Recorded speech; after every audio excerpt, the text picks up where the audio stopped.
Hey investors, it's BGB. Welcome to my financial news network. It makes sense, trust me. Today we're going to be looking at 6 pedals you should consider buying, selling, or holding for a more secure, fun, natural future. First we're going to be talking about the DOD Meatbox FX32. DOD got a big push from Kurt Cobain when he said that he used their grunge pedal to make his sound happen. And after that, the entire line just got a huge boost, especially after they got discontinued, and then the prices on the used market just skyrocketed. However, those prices were really pushed down when in 2013 they issued a reissue. The reissue, however, does look distinctly different from the original, so that way they don't get confused very easily, which is actually very helpful. After the reissue was discontinued, the prices have started climbing again. In '92, we think, it's a guesstimate, you could buy a DOD Meatbox for about $60, and now they're retailing on the used market for $265 to $300. Outpacing inflation, you're looking at a 4 to 5 time return on your investment. Not too bad.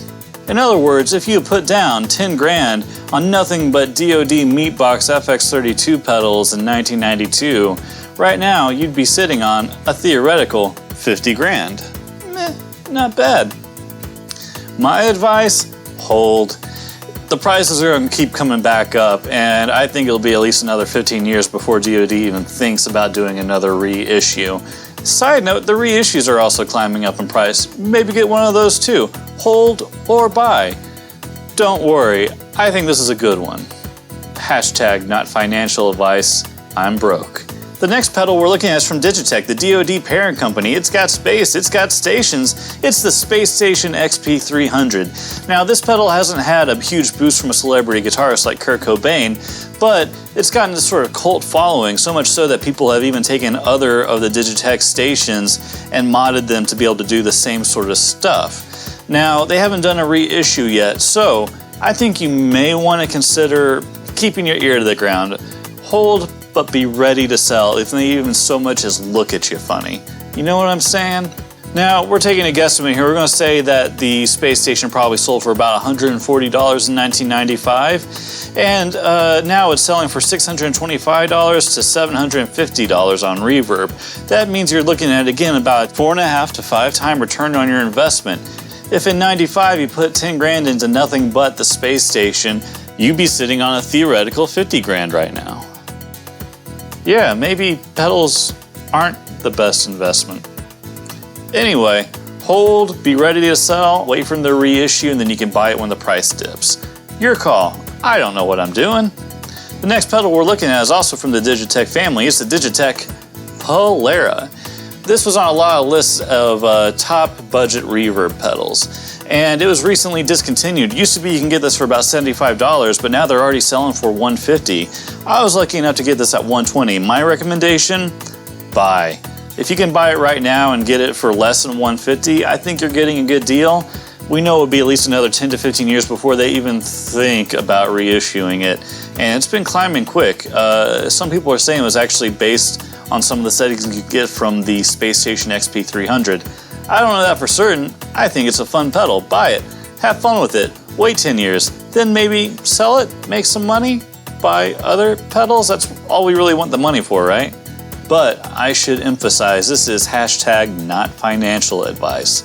Trust me, this suit jacket is big on me. The pants don't even fit, and I can't afford another suit right now because I've made a lot of bad financial decisions. Please subscribe to help me dig myself out of this hole. Pedal 4 is the Ibanez TubeScreamer 10. So unlike the TubeScreamers 808 and 9, the TubeScreamer 10 has not been reissued, and that's part of why the price is so high. What also helped though is John Mayer sung its praises in a total Elon Musk move, which then skyrocketed the price. You might say that John Mayer is now Daddy Mayer?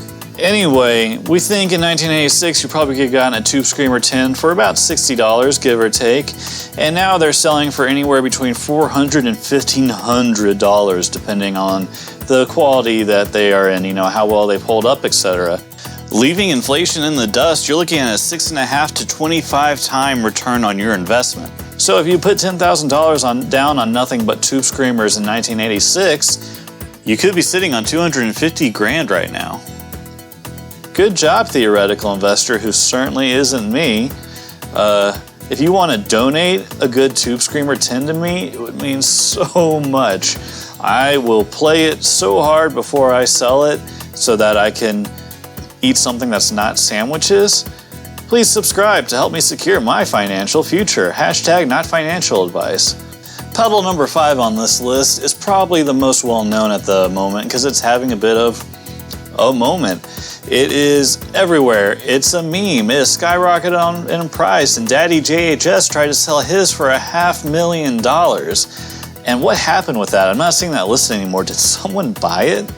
Anyway, we're talking about the Klon Centaur, created by one Bill Finnegan back in the early 90s. And even he has said that the hype is not worth it. It doesn't deserve the hype. And Daddy JHS noted that the diode that apparently makes it special and irreplicable isn't even activated until you turn the gain up until 8 or 9 or past 3 o'clock on the dial. And who even does that? I don't, and I really like the Klon. I'll use it for a lot of stuff. Heck, I got 4 Klon clones now because I make bad financial decisions.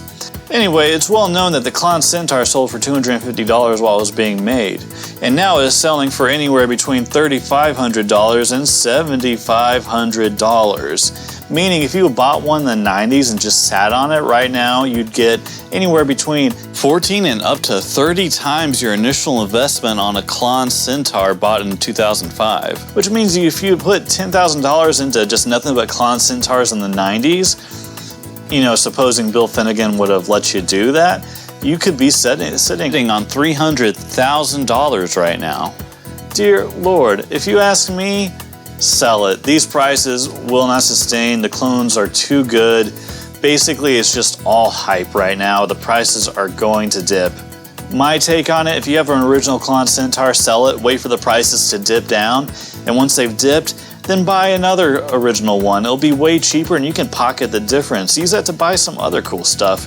Or, you know, lunch for me. Or you can subscribe. Yeah, the GameStop thing, the GameStop stock thing, which kind of inspired this video. I bought it at $300. It's under $50 now. Yeah.